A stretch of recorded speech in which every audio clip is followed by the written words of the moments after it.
Hi YouTube, this is Raven.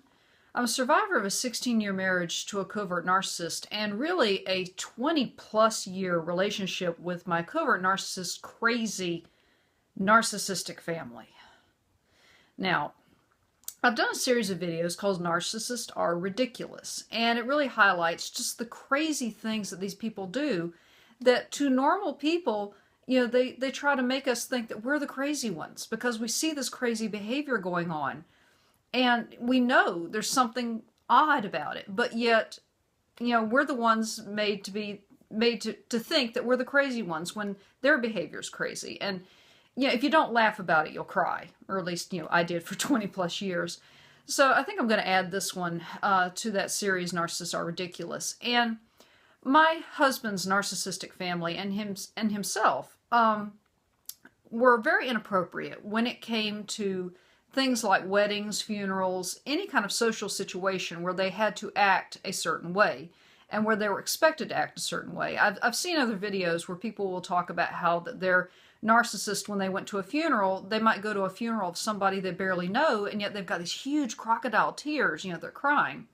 Well, my narc, it was more the absence of emotion a lot of times at funerals, that we're at a funeral for a friend of his and there's like no emotion. No, it could be like, we're just watching a Lifetime movie or something. He's just sitting there with no emotion. But, there were some red flags along the way before we got married. I lived with his parents for about 6 months before we got married, which, big mistake. Don't ever live with your in-laws. But I lived with them, and they had this cat, and I've referenced this cat before in a video that he was a very antisocial cat. In that he wanted nothing to do with these people. He was their cat, but yet he seemed to want nothing to do with them. And I've always thought that, the cat knew, secretly knew they were narcissists. And he's like, yeah, you people are assholes. I want nothing to do with you. Change my litter box. Give me some food. I'm good. But when I lived with them, this cat, liked me. This cat followed me around. He hung out with me. He slept on my bed. All of a sudden, he was a very social cat. Well, something happened to the cat. He started acting very strange. And they took him to the vet, and the vet said the cat had been poisoned. Now, I figure because he was an indoor-outdoor cat, that he went out his cat door, and he probably got into some rat poison or something that somebody had put out. But, they suspected me for whatever reason, and they treated me like that. That they, like, the vet said he was poisoned. And I'm sitting there thinking, yeah, he was poisoned in the library with the lead pipe by Colonel Mustard and, like the game Clue. But, to this day, I think that probably my father-in-law poisoned that cat. I can't prove it, but I kind of wonder. Because they brought the cat home. My mother-in-law was at the vet, and they put the cat to sleep. And my mother-in-law went back to work, and she was distraught because she kept saying, it was my best friend. That cat was my best friend. Which I think the cat probably was her best friend because she had no friends. And so, she was rightly upset about the cat's death. My father-in-law, completely different. He brings the cat's body home. He goes to the backyard, and he's whistling as he's digging the grave. With each little shovel of dirt. And it was creepy. It reminded me of like a serial killer movie where, the serial killer is like whistling some little tune they've made up. Like before they bury you in a shallow grave. So, he's whistling about this almost like he was happy this cat was dead. But, a few years later, it was even stranger when her mother died. And he didn't show up for the funeral. His wife's mother is dead. He didn't come to the funeral because he had a job interview. It was a very important job interview. Now, most normal people would know you go to your wife's mother's funeral. Forget the job. You go to your wife's mother's funeral, especially since he didn't need the job. He was just, going because he was always looking for bigger and better things. But, it was very odd when his father died. They're all sitting around in the living room, and his sister was there. My father-in-law's sister, the patriarch of the family is dead. And my mother-in-law's sitting there going, oh, oh, oh.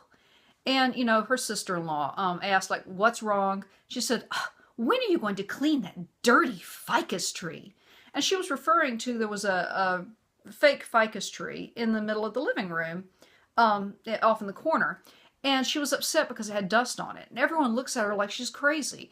And her sister-in-law looks at her and says, "You think it's dirty? Clean it yourself." Well, she was like, oh, she didn't realize that that was her way of saying, "Fuck you." So she went and got a washcloth from the kitchen, and she's cleaning this dirty ficus tree. And she's like climbing over her sister-in-law, to get to this ficus tree to clean it. It was bizarre.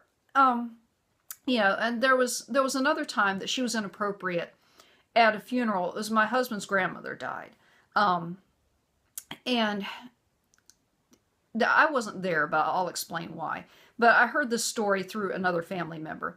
And they called her the Barracuda.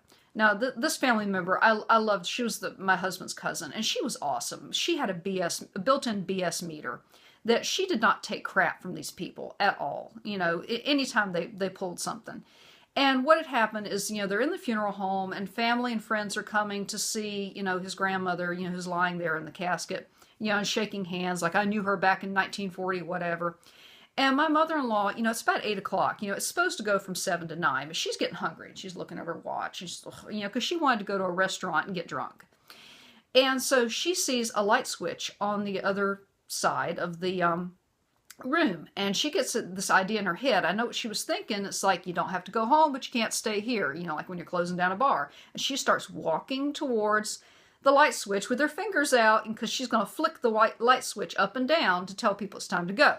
The Barracuda saw this, and ooh, she like honed in on her and just basically tackled her, just whoo. It's like, what the hell do you think you're doing?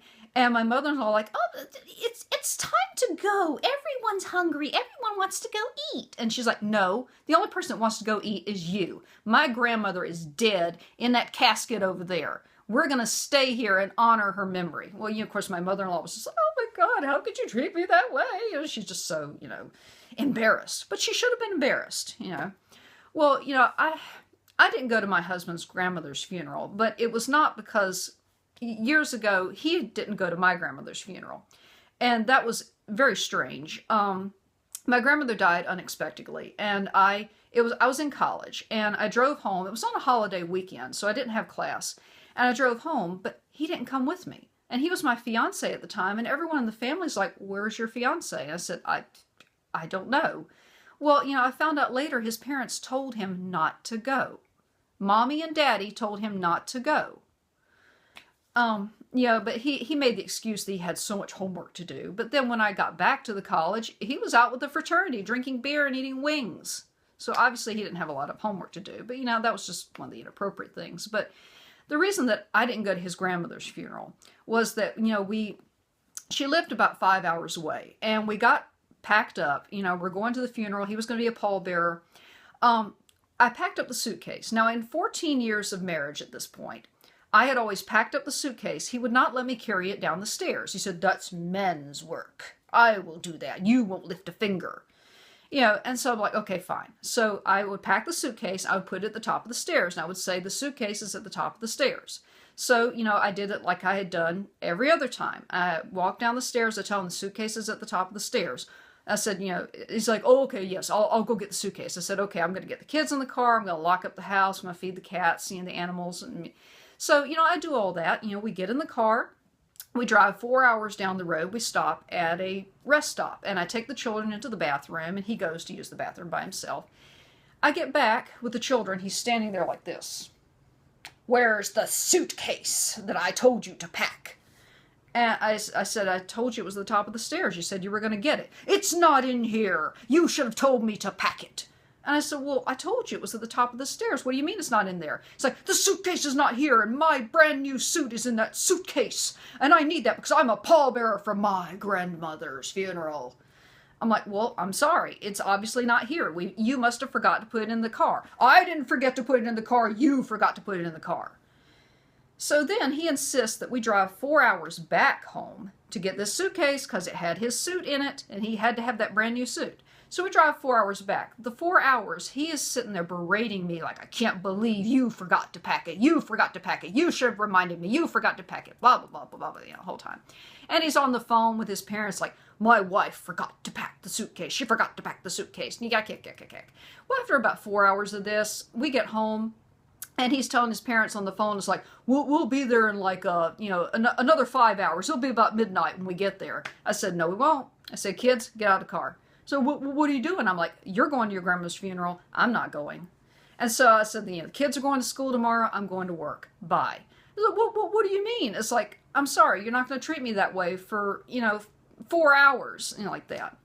But, that's why I didn't go. And I was told by friends there was going to be some blowback on that. It's like, they're going to hate you for this. I'm like, they already hate me. And if you've seen my videos, you know that his family hated me. But, there again, if they can't be appropriate for even a cat's funeral, they're not going to be appropriate for grandma's funeral. But that's the deal. Narcissists are ridiculous. Well, that's all for now. Be vigilant. Be safe.